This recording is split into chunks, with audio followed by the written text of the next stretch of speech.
Pusat Vulkanologi dan Mitigasi Bencana atau PVMBG menaikkan status aktivitas Gunung Merapi di Sumatera Barat pada Selasa 9 Januari 2024. Status Gunung Merapi dinaikkan dari level 2 waspada menjadi level 3 atau siaga. Hal ini diungkapkan oleh Kepala PVMBG Badan Geologi Kementerian ESDM Hendra Gunawan pada Selasa 9 Januari 2024. Pada Senin 8 Januari 2024 pukul 3.27 waktu Indonesia Barat, terpantau Gunung Merapi mengalami peningkatan erupsi dan melontarkan material pijar. Hendra mengatakan berdasarkan pengamatan visual pada 1 hingga 8 Januari 2024, Gunung Merapi terlihat jelas hingga tertutup kabut.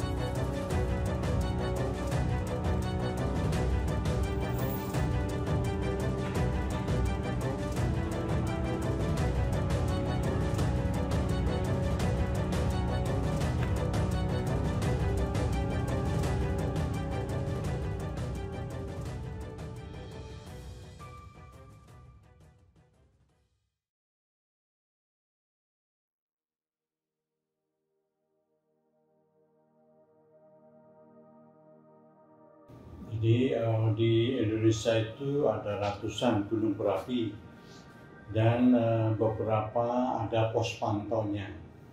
Hampir semua gunung api tadi yang aktif itu selalu ada peta kerawanan kawasan rawan bencana gunung api. Jadi semuanya termasuk di Merapi, Gunung Merapi, Gunung Semeru, termasuk Gunung Merapi yang sekarang baru aktif dan menimbulkan banyak korban kemarin itu. Jadi kalau kita melihat keadaan bahwa kita mungkin bisa melihat ini contoh dari Gunung Merapi di Sumatera Barat adalah seperti ini, tiba-tiba seperti seolah-olah seperti tiba-tiba meletus seperti itu.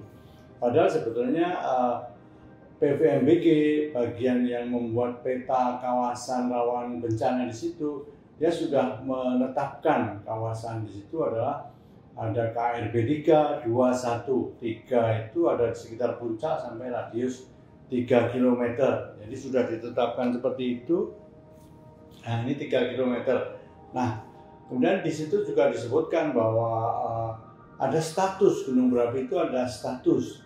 Jadi kalau disebut aktif normal itu kalau dia menunjukkan ada gejala gunung api aktif tapi tanda-tandanya tidak begitu berbahaya dan itu dibebaskan semua orang mendekati ke puncak tadi. Tapi kalau kemudian sudah statusnya naik level 2 waspada, maka di situ tidak boleh ada orang mendekat ke sana. Jadi sampai radius 3 km. Jadi ini kawasan rawan bencana itu ada yang warna merah gelap ini, merah gelap terus sama yang jadi sekitar 3 km, 5 km sampai 7 km. Jadi kawasan rawan bencana 3 itu sampai 3 km. Kawasan rawan bencana 2 itu sampai 5 km. Kalau kawasan rawan bencana 1 itu 7 km sampai di sungai-sungainya ini semua adalah kawasan rawan bencana. Jadi kalau statusnya tadi disebutkan sudah status level 2, maka yang 3 km ini tidak boleh ada orang. Kemudian kalau statusnya level 3, jadi dalam hal ini siaga, maka ini 5 km nggak boleh ada orang.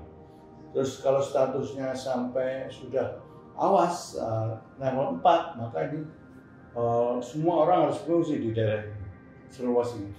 Nah, kemarin di Merapi itu statusnya adalah waspada ya, waspada. Sebetulnya dari situ dari Pusat Vulkanologi dan Mitigasi Bencana tidak membolehkan orang mendekat ke puncak. Tapi pada kenyataannya ada yang membolehkan naik ke puncak tadi. Jadi ada memang kayaknya ini ada koordinasi yang kurang sesuai antara Badan Geologi, Pusat Vulkanologi tadi, pos pantau dengan pos pendakian. Jadi inilah bisa berakibat fatal seperti yang terjadi beberapa hari yang lalu. Jadi memang sudah tercatat orang yang ke atas itu 75 orang, kemudian yang meninggal ada sekitar 23 orang, kemudian ada yang sisanya membatas. Jadi seperti itu, keadaannya seperti itu.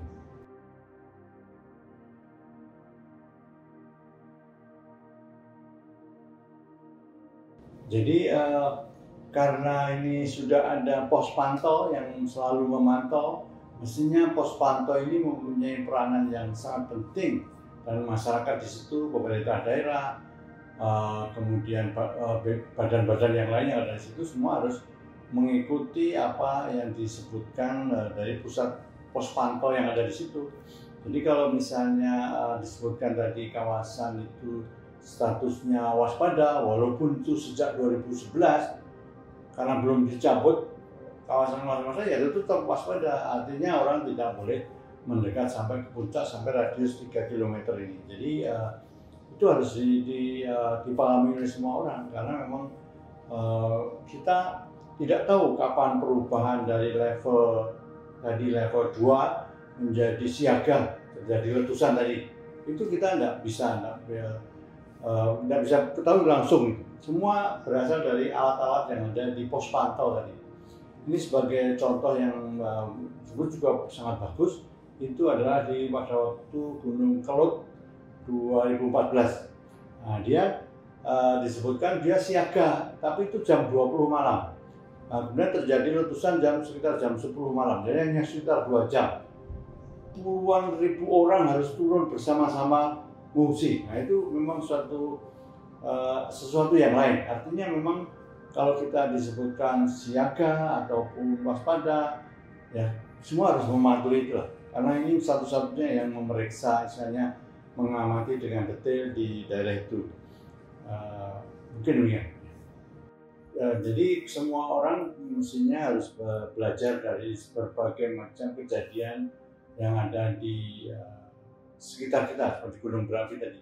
Dan ini harus menjadi pelajaran mahal yang tidak boleh terulang lagi.